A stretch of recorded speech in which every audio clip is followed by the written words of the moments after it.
नमस्कार दोस्तों, कैसे हैं आप सभी लोग। आशा करता हूँ बहुत अच्छे होंगे। स्वागत है आपका हमारे YouTube चैनल हॉन्टेड हेवेंस में। मैं राहुल आज फिर से एक बार आपके लिए एक खौफनाक सत्य घटना पर आधारित एक कहानी लेकर आ गया हूँ। ये कहानी है केशव नाम के लड़के की बहुत ही डरावनी घटी हुई घटना, जिसे सुनकर आपके रोंगटे खड़े हो जाएंगे। केशव शादाबाद में रहने वाला एक बहुत ही साधारण सा लड़का था। जब कभी भी इसको मौका मिलता था वो अपने मामा के गांव घूमने के लिए ज़रूर जाया करता था। दरअसल यहाँ पे उसको बहुत अच्छा लगता था टाइम बिताना, कि यहाँ की लाइफ जो थी ना वो शहर की जितनी फास्ट नहीं थी, बहुत ही शांति भरी लाइफ थी, एकदम सुकून भरी लाइफ। धूल प्रदूषण, शहर का शोर शराबा, इन सब से दूर जैसी भागा दौड़ी भी कुछ नहीं। इनका जो घर था ना, इनके मामा का गांव वाला, अच्छा खासा काफ़ी बड़ा था। गांव के थोड़े आउटर इलाके में तो था ज़रूर। इतना मस्त था ना कि मानो घर के बाहर निकलो तो बहुत अच्छा खासा बड़ा सा गार्डन, शानदार। के पीछे की तरफ जाओ तो पीछे भी बहुत बड़ा आंगन, फिर जहाँ तक नज़र जाए पूरे हरे भरे अच्छे खासे खेत। लेकिन हाँ, इनके घर के साइड वाले पोर्शन में, घर के आगे की तरफ खड़े हो जाओ तो बहुत बड़ा आंगन, पीछे की तरफ खड़े हो जाओ तो भी बहुत बड़ा आंगन, लेकिन घर का जो साइड वाला हिस्सा था ना, तो बहुत बड़ा सा गेट था, वुडन गेट, लकड़ी का गेट। लकड़ी का गेट इसने हमेशा बंद देखा था। इसने कभी पूछने की कोशिश भी नहीं करी किसी से, ये गेट हमेशा बंद क्यों रहता है। अगर इस गेट को खोल के जाने की कोशिश करेंगे तो ये गेट का रास्ता कहाँ निकलेगा, कहाँ पे जाएंगे हम लोग। गेट है किसका, ज़मीन वगैरह है उधर की तरफ या फिर क्या चीज़ है। इस बार जब ये अपने मामा के गांव आया, उसका बहुत मन किया कि मामा, इस बार बहुत गर्मी सी महसूस हो रही है मुझे थोड़ी। मैं कुछ दिन के लिए मस्त आंगन में बढ़िया चारपाई लगा के सोऊंगा। कहता कि मैं जब तक भी आया हुआ हूँ आंगन में ही सोऊंगा। कुछ दिन के लिए सामने वाले आंगन में अपनी मस्त चारपाई लगा के सोने लगा। लेकिन इसे वो मच्छर बहुत काटते थे। 2-3 दिन तो ये वहाँ बढ़िया मस्त सामने की तरफ सोया, लेकिन फिर इसने सोचा कि यार आगे मच्छर काट रहे हैं, इस बार मैं पीछे की तरफ सोऊंगा, मतलब पीछे वाला जो आंगन था घर का, शायद मच्छर ना हो या कम हो। फिर ये पहली ही रात जब अपने पीछे वाले आंगन में चारपाई इसने बिछाई अपनी, मस्त आराम से सोने के लिए तैयार हुआ, फिर इसने मोबाइल भी चलाया, टाइम पास करने लगा फ़ोन चला के अपना। कुछ देर बाद इसे नींद आने लगी। में भी लगभग सारे लोग सो चुके थे, बहुत शांति हो चुकी थी सबकी। गांव में तो ऑब्वियसली सब लोग जल्दी सो जाते हैं। 11 बजे तक लोग, मैक्सिमम 11 बजे तक लोग बहुत जल्दी गहरी नींद में भी चले जाते हैं। लगभग 12, सवा 12 या शायद 12:30 बजे तक अपना मोबाइल चलाया होगा। मैंने अपना मोबाइल साइड में रखा, आराम से अपना सोने के लिए तैयार हो गया। पहली झपकी इसकी लगी ही थी, से अचानक से ठक ठक ठक ठक की आवाज़ आने लगी। किसी ने दरवाजे पे नॉक करा हो। अचानक से आवाज़ सुन के जागा, ये आवाज़ अभी भी आ रही थी, ठक ठक की। पहले तो इसे ऐसा लगा जब ये थोड़ा नींद में था कि शायद कोई जानवर ना कर रहा हो कुछ ऐसी आवाज़, लेकिन जब ये पूरी तरह से जागा समझ में आया कि सही में प्रॉपर कोई दरवाजे को ही नॉक कर रहा है। ये कोई जानवर का काम नहीं है। और ये बिस्तर से उठा अपने, पहले इसने अपने घर के दरवाजे को देखा क्योंकि आंगन में सो रहा था बाहर। पीछे वाले दरवाजे की तरफ देखा, जो भी पीछे का मेन गेट रहा होगा इसके आसपास, वहाँ पे कोई भी नहीं था जो आवाज़ कर रहा हो दरवाजे पे। ऐसे भी वो दरवाज़ा थोड़ा सा खुला हुआ ही था। ये चारपाई से उठ के इधर उधर देखने लगा। देखते देखते वो घर के साइड की तरफ चला गया, की तरफ वही वुडन वाला लकड़ी का बड़ा सा गेट जो था, जिसके बारे में आपको मैंने पहले भी बताया था। इसने क्या देखा कि उस बड़े से वुडन वाले गेट में कोई उस तरफ से नॉक कर रहा है। इसका जो घर था वो इस तरफ था और उस वुडन के गेट के उस तरफ से आवाज़ आ रही थी। बहुत बड़ा अच्छा खासा दरवाज़ा था। दरवाजे की इस तरफ या तो खेत है, हो सकता है किसी की खाली ज़मीन हो, बंजर है, या शायद कोई जंगल वंगल उग चुका है बड़ा। लेकिन असल में उस गेट के पीछे क्या था ये इसको नहीं मालूम था, क्योंकि उस तरफ कभी देखा ही नहीं था इसने, क्योंकि गेट बहुत बड़ा था। देखने की कोशिश भी नहीं करी थी इसने, क्योंकि ज़रूरत ही नहीं पड़ी आज से पहले। गेट के दूसरी तरफ से ही आवाज़ सुनाई दे रही थी नॉक करने की। गया और इसने जाके गेट के पास से आवाज़ दी, कौन है। कौन नॉक कर रहा है भाई? से ही इसने ये बात बोली तो नॉक करने की वो ठक ठक की आवाज़ बंद हो गई। तो 2 मिनट ये वहाँ पे रुका। मैंने सोचा कि हो सकता है सचमुच में किसी को वहाँ ज़रूरत हो, क्या पता अंदर कोई हो, मैं खोलने में मदद कर देता हूँ गेट को। फिर कोई आवाज़ नहीं आई। मैं सोचा छोड़ो यार, हो सकता है रहा होगा कोई, मैं जाता हूँ, सो जाता हूँ जाके। फिर से चारपाई की तरफ आया और सोने लगा। 20-25 मिनट के बाद इसको ऐसा लगा कि कोई आकर इसकी चारपाई पर बैठा। उसने सोचा, इसको लगा कि हो सकता है मामा हो। गाँव है, कभी भी लाइट चली जाती है, कोई भरोसा नहीं लाइट का। हो सकता है मामा आए होंगे, लेट जाएंगे यार बाजू में, अपने को क्या, अंदर गर्मी लग रही होगी। उसने क्या किया, थोड़ी सी जगह दे दी उनको, आगे हो गया, आंखें बंद करे करे थोड़ा सा आगे सरक गया। बराबर में एक जने के और सोने की जगह बन गई। उसको थोड़ी देर के बाद फिर से ये महसूस होता है, जो भी आकर बैठा था ना थोड़ी देर पहले, थोड़ी देर के लिए तो इसके बाजू में बैठा रहा चारपाई पे, फिर मेरे बाजू में लेट गया। मैंने सोचा कि कोई नहीं, मामा बढ़िया से आराम से सो रहे हैं, सोने देते हैं। आराम से अच्छे से और 20-25-30 मिनट सोते सोते बिता दिए लेटे हुए। फिर अचानक से किसी के दरवाजे पर नॉक करने की आवाज़ आती है, ठक ठक सी आवाज़ आ रही थी, बार बार लगातार कोई नॉक कर रहा, ठक ठक ठक ठक ठक ठक। फिर दिमाग ख़राब और ये तुरंत जागा, ज़ोर ज़ोर से कौन नॉक कर रहा है भाई।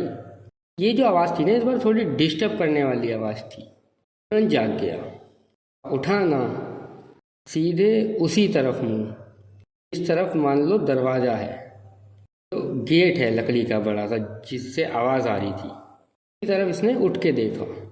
बहुत ही ज़्यादा क्लियर आ रही थी, साफ, इस बार बहुत ज़ोर ज़ोर से थी।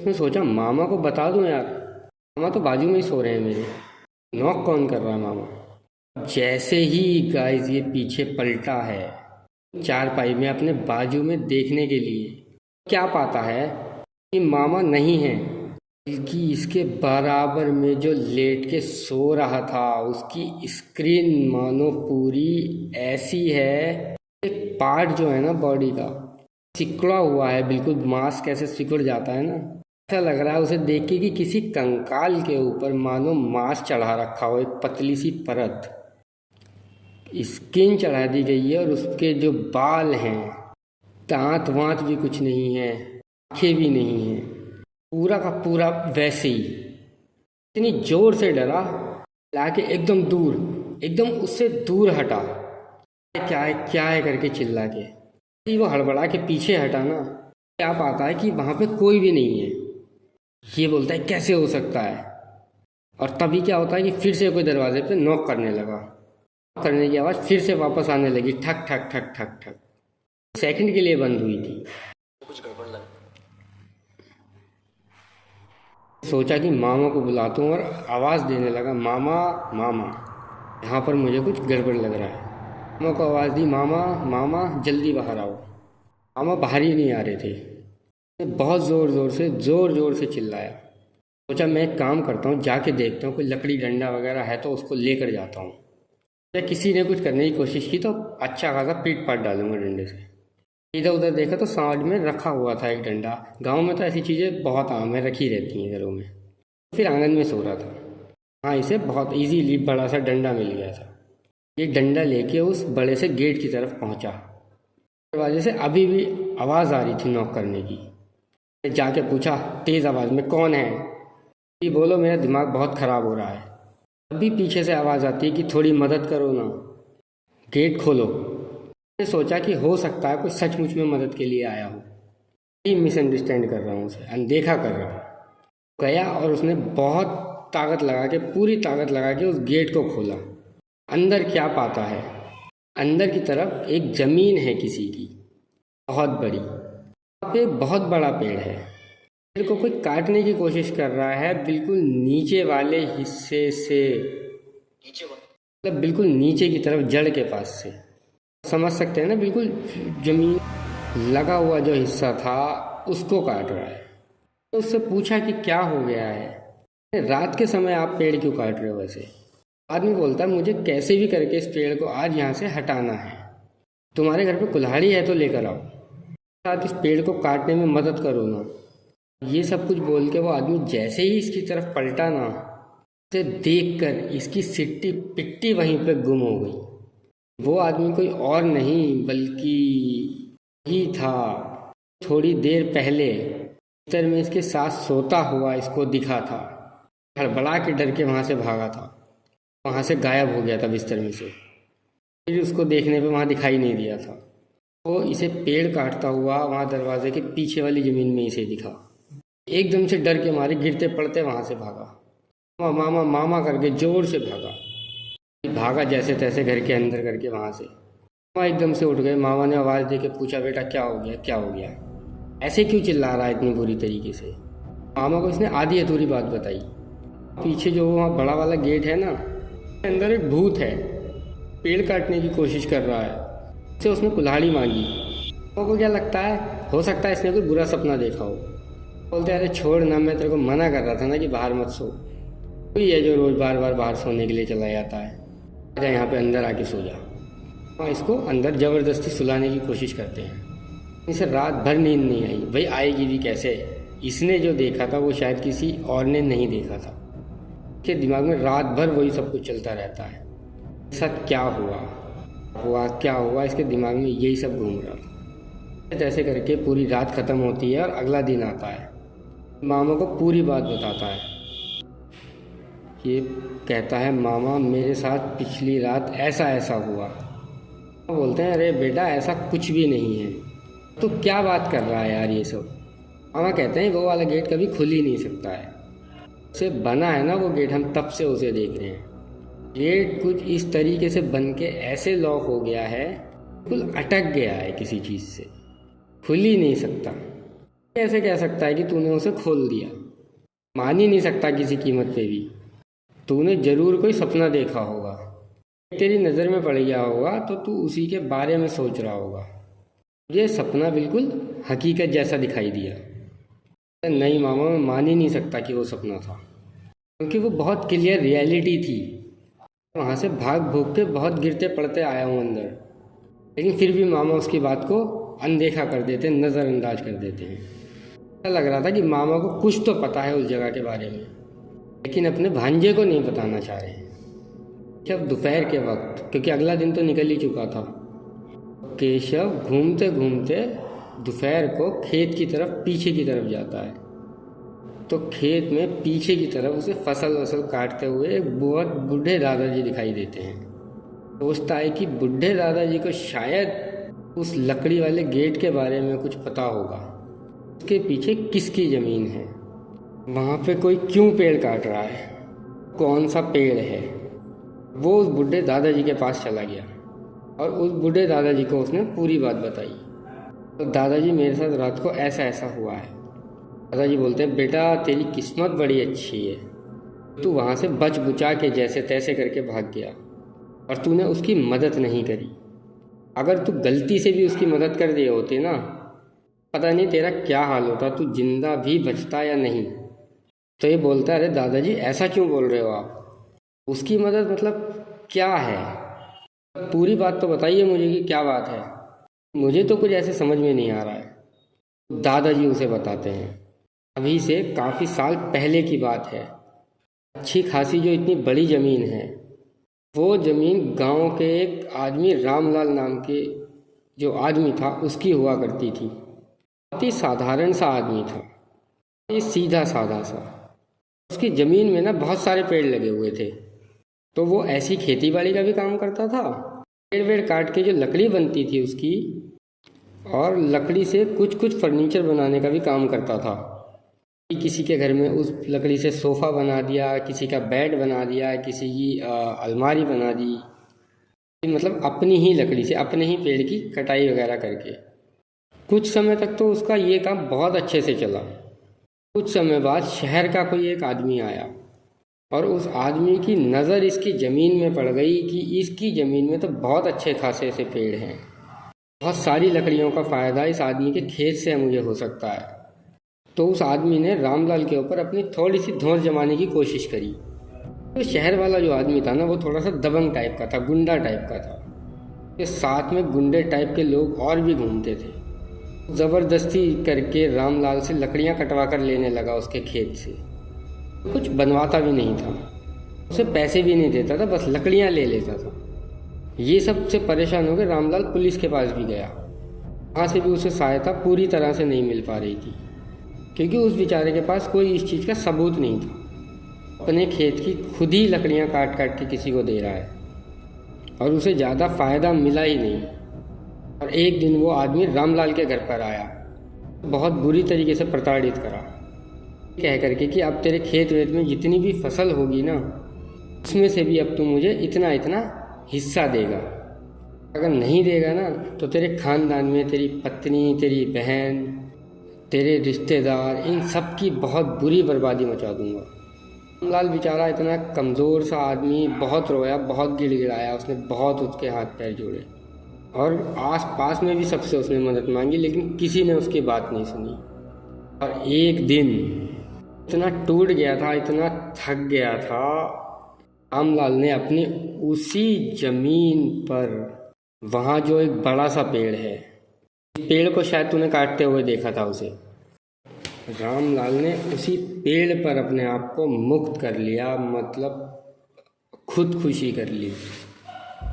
उस दिन के बाद से शरीर से तो रामलाल अपने ख़त्म हो गया, उसके मरने के बाद भी रामलाल गायब नहीं हुआ। उसकी मौजूदगी उसके पेड़ के आसपास, उसकी ज़मीन के आसपास लोगों को बहुत ही साफ महसूस होती थी। कई बार तो आने जाने वाले लोगों को रामलाल उसी पेड़ पर बैठा हुआ भी दिख जाता था, उन्हें पास बुलाने लगता था, मदद मांगता था सबसे। सामने वाला क्या मदद करे उसकी। कुछ लोग उसकी मदद करने के लिए भी जाते थे। लोगों के साथ कुछ ऐसा हो जाता था कि उन लोगों के दिमाग की पूरी बत्ती गुल हो जाती थी। और ये सब देख के गाँव के सभी लोग समझ गए, रामलाल जो है ना, अब वो एक प्रेत योनि में जा चुका है। उन लोगों को उससे बचना है, उसके भूत से, उसकी जो आत्मा है उससे बच के रहना है। ये उसकी ज़मीन को पूरी तरह से बंद कर दिया जाए। इसीलिए उसकी ज़मीन के चारों तरफ बाउंड्री वगैरह लगा के, बना करके अच्छी तरह से वहाँ पे वो लकड़ी का गेट लगा के उसे चारों तरफ से अच्छी तरीके से बंद कर दिया गया। पत्नी, उसका परिवार, उसके बच्चे, ये सब चीज़ें देख के इतने ज़्यादा सदमे में चले गए थे, सारे गाँव सब छोड़ छाड़ के वहाँ से कहीं बाहर चले गए। हो सकता है उसकी पत्नी अपने मायके चली गई हो अपने बच्चों को लेकर के। अब उसके परिवार का कोई भी सदस्य यहाँ पर नहीं रहता है। उसकी ज़मीन भी ऐसी लावारिस पड़ी है, ना उसकी कोई ज़मीन को देखने के लिए आता है, क्योंकि उसके सारे रिश्तेदारों को पता है कि रामलाल की आत्मा जो है आज भी उस ज़मीन के ऊपर, उस पेड़ के आसपास कहीं ना कहीं भटकती है। जो तूने देखा ना पिछली रात को, वो तेरे से कुल्हाड़ी मांग रहा था पेड़ काटने के लिए, था तो मेरे भी एक रिश्तेदार के साथ हुआ था। वो शादी से लौट रहे थे और तभी उन्हें दरवाजे से नॉक करने की आवाज़ सुनाई दी, तो मेरे रिश्तेदार ने खोला ही था और वो कुल्हाड़ी मांग रहा था उनसे भी रामलाल। उन्हें पता था कि रामलाल की आत्मा का ऐसा ऐसा कुछ सीन है, तुरंत वहाँ से भागे। किस्मत उनकी अच्छी थी कि उनको कुछ नहीं हुआ। दूसरा तू है बेटा, जिसने रामलाल को देखा और कुछ नहीं हुआ तुझे, तू सुरक्षित है। उसने तेरे से मदद भी मांगी, भी तू यहाँ सुरक्षित खड़ा है। बहुत बड़ी किस्मत, बहुत अच्छी किस्मत का है तू। ऐसे ध्यान रखना, कभी भी तेरे को ऐसी कोई आवाज़ सुनाई दे या ऐसी कुछ भी वो हो तो गलती से भी उसके पास मत जाना। ये जो रामलाल है ना, इसकी आत्मा कभी कभी भटकने के लिए यूं ही निकल जाया करती है। इनके बाद से केशव ने ये कसम खा ली, मैं ऐसे आंगन में नहीं सोऊंगा, चाहे कोई भी कैसी भी सिचुएशन हो जाए। आज के लिए दोस्तों बस इतना ही। इस पूरी कहानी के बारे में मुझे जीमेल पे मेरे एक दोस्त ने लिख करके भेजा है, राजू नाम के। मैंने सोचा क्यों ना आप लोगों को सुनाऊं। अगर आप लोगों को हमारी कहानी पसंद आई हो तो प्लीज़ लाइक करें, सब्सक्राइब करें और कमेंट करके ज़रूर बताएं कि आप लोगों को कहानी कैसी लगी। आप लोग हमें अपने बारे में या किसी भी आपके जानने वाले के बारे में कोई भी ऐसी घटना घटी हो तो आप जीमेल पे या इंस्टाग्राम पर हमें लिख के भेज सकते हैं। हो सकता है हमारी अगली कहानी आप ही से जुड़ी हुई हो। इस कहानी को पूरा सुनने के लिए आप लोगों का बहुत बहुत धन्यवाद। शुभ रात्रि, जय श्री राम।